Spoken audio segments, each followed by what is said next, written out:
Back in the book segment tonight, the drug war in Columbia, Missouri. Police recently raided a house of a suspected drug dealer.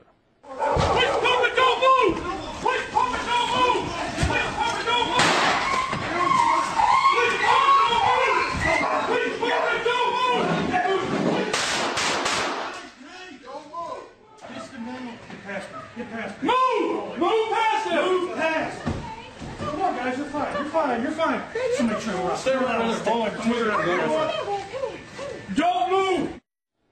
During the raid, 2 dogs were shot, one of them dead, and a 7-year-old boy you just saw was watching it all. And what did the police find? A small bag of pot. That's it. The guy who lives in the house was fined $300. Joining us from Washington, Fox News analyst Charles Krauthammer. So the broader question here, Charles, is the drug war worth it? And people like John Stossel, we had a little bit earlier on the program, say, look, you saw what happened there. I mean, it shouldn't be happening in America. And you say? Well, that was harrowing and horrible, but that botched raid is no more an argument against the drug laws than a botched raid on a car theft ring would be an argument against the laws that outlawed the theft of cars. The drug war is a war that's going to be with us till the end of time. We're never going to win the war on drugs. It's a matter of keeping it at the bay, and I think on balance, despite the costs, and they are huge, in corruption, money spent, excess of criminals in prison, all of that, they're high costs. Nonetheless, the social cost of legalized drug use, I think, would way outweigh that, and therefore it is worth it on balance. Okay. Now, if you look at prohibition, it was repealed, and then the nation is able to drink alcohol, and the nation hasn't collapsed. Now, there are 10% of Americans that have a problem with alcohol. That's a lot, no doubt.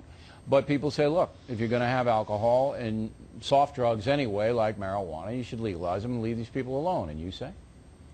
Well, that's a phony argument. It isn't as if we're choosing between our intoxicants and choosing, say, cocaine over alcohol. We are adding on to alcohol. Alcohol is ingrained in our culture, in our rituals, in our society. We're never going to eradicate it. So do you want to add to it?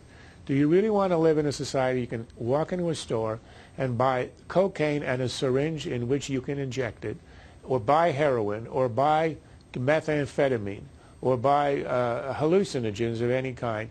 You want to live in that society in addition to alcohol, which, as you say, obviously is a problem? The answer, I think, is no. Now, when you have a de facto legalization of marijuana in places like California with the medical marijuana ruse, which is exactly what that is, the societies are functioning there. I mean, I agree with you that the toll that drug involvement takes, 70% of child abuse in this country and neglect is attributed to substance abuse, 70%. So even if it was legalized, that number is going to go up. It's not going to go down. You're still stoned out of your mind, and your kid's looking at you, just like that poor little boy in that raid. Okay? So that's my argument against it. Why give adults, irresponsible adults, even easier access to abuse their children? That's my argument. But you do have a de facto legalization of marijuana in a lot of states now because of the ruse of medical marijuana. Well, I agree. Well, in terms of your argument, I think you're right.